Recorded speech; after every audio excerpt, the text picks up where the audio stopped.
கர்த்தருடைய பரிசுத்தமுள்ள நாமத்திற்கு மகிமை உண்டாவதாக. இந்த சின்ன செய்தியின் வேளையிலே நான் உங்களை வாழ்த்துகிறேன். அன்பு தேவனுடைய பிள்ளைகளே, யோசுவா 23வது அதிகாரம் 10வது வசனம் இவ்விதமாக கூறுகிறது, கர்த்தர் உங்களுக்காக யுத்தம் பண்ணுவார்.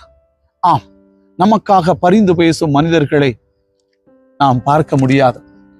பிரச்சனை இல்லாதது வரை மனிதர்கள் நம்மோடு இருப்பாங்க. எப்போது நம்ம பிரச்சனையில மாட்டிக்கொள்ளுகிறோமோ உடனே அவர்கள் ஓடி போவார்கள். ஆனால் வேத வசனத்தின் மூலமாக கர்த்தர் என்ன சொல்லுகிறார்? நமக்காக உடன் நிற்கிறவர், யுத்தம் செய்கிறவர்.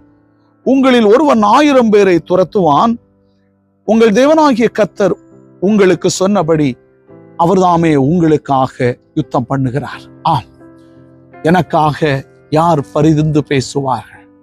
எனக்காக, பிரதர் நான் ஒரு பிரச்சனையில இருக்கிறேன் பிரதர், அந்த மனிதன் ஒருவேளை நீங்க வந்து பேசினா அவர் கேட்டு எனக்கு நீதி செய்வார் என்று நீங்கள் ஒரு மனிதனுடைய முகத்தை பார்த்து கெஞ்சலாம். ஆனால் நீங்கள் கெஞ்சுவது மனிதனுடைய முகத்தை பார்த்தல்ல, ஆண்டவரே எனக்காக யுத்தம் பண்ணுவேன் என்று சொல்லி இருக்கிறீங்கள் அப்பா, எனக்காக யுத்தம் பண்ணுங்கப்பா என்று முழங்கால்களை முடக்குவோம். அருமையானவர்களே, நோக்கி பார்க்க வேண்டிய அவரை நாம் நோக்கி பார்ப்போம். அவர் சொல்லுகிறார், மகனே மகளே பயப்படாதே, உனக்காக யுத்தம் செய்யும்படியாக நான் நேற்றும் என்றும் மாறாதவராக இருந்து உனக்காக நாம் யுத்தம் செய்வேன். யுத்தம் செய்யும் மனிதர்கள் எவ்விதமாக காணப்பட வேண்டுமாம்? விழிப்போடு காணப்பட வேண்டும். அப்படியாக முடங்கி கொண்டு தூங்குவதல்ல.